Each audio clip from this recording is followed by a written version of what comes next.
à toutes et à tous, nous sommes dans l'exposition Alger, archipel des libertés, au FRAC Centre Val-de-Loire. Et nous sommes devant l'œuvre Oasis 228 de l'artiste Sadek Rahim. Sadek Rahim, c'est un artiste algérien né en 1971 à Oran. Et dans sa pratique artistique, il fait beaucoup d'installations où il aime mêler différents médiums, comme ici avec des vidéos, des photographies, mais aussi des objets. Et dans cette œuvre Oasis 228, Sadek Rahim il nous raconte une histoire, l'histoire de ce camion.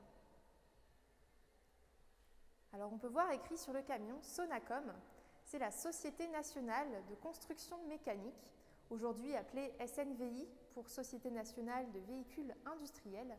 Et la Sonacom, elle construit notamment ce type de camion. Alors pour cette histoire, on se situe en 1980. On est quelques années après l'indépendance de l'Algérie en 1962 et il y a beaucoup de sociétés qui se développent pour une indépendance économique et industrielle, souvent considérée comme garant d'une liberté.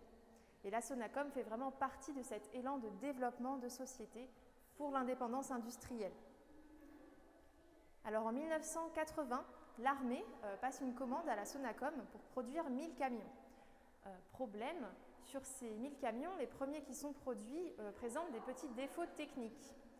Et donc l'armée, elle refuse de prendre ces camions et elle interdit même à la Sonacom de les commercialiser. Donc là, c'est vraiment un problème pour la Sonacom puisque les chaînes de production étaient lancées. Ils allaient se retrouver avec ces 1000 camions sans pouvoir les vendre, d'autant plus que c'était vraiment de bons camions. Les défauts étaient présents uniquement sur les premiers modèles.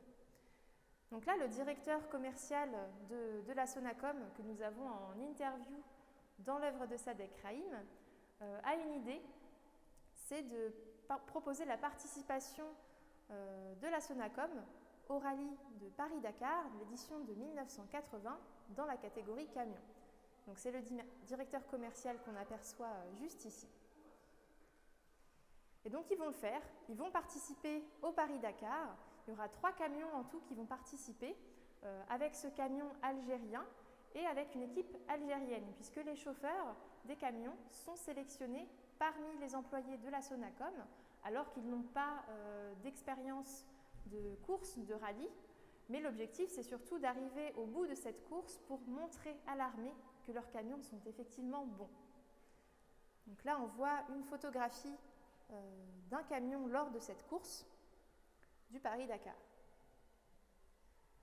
Et alors les résultats, contre toute attente, ça va être une très grosse surprise puisqu'ils vont finir vainqueurs sur les 3 camions. Ils vont arriver aux 4e place, 3e place et 1re place. Et alors cette œuvre, elle s'appelle Oasis 228 puisque c'est le nom du camion qui est arrivé en 1re place à cette course.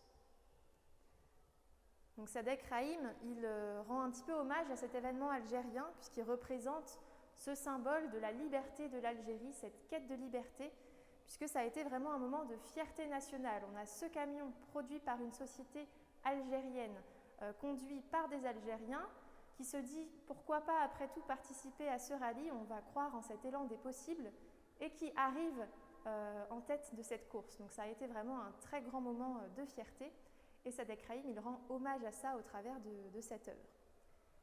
Et sur cet événement, on n'a conservé que peu de traces finalement, on a peu de photos, peu d'articles. Et là aussi, Sadek Rahim, dans cette œuvre, il met en avant cela, puisqu'on a accès à certaines photographies de la course. On voit notamment la carte avec un morceau de la course du Paris-Dakar, et puis quelques photos d'archives de l'événement avec les conducteurs, avec ces camions de la Sonacom. Alors finalement, l'armée a accepté de prendre ces 1000 camions. Elle a même demandé une commande supplémentaire de 1000 camions par an pour l'armée, produit par la Sonacom. Et aujourd'hui, ce camion il est encore exposé dans les locaux de la SNVI, donc anciennement Sonacom. Et Sadek Rahim, là, il nous parle d'une histoire qui s'est passée en 1980 sur cette quête de liberté, sur cet élan des possibles. Et dans l'exposition Alger, archipel des libertés, ça vient en écho avec aussi aujourd'hui le mouvement Irak dans les rues en Algérie.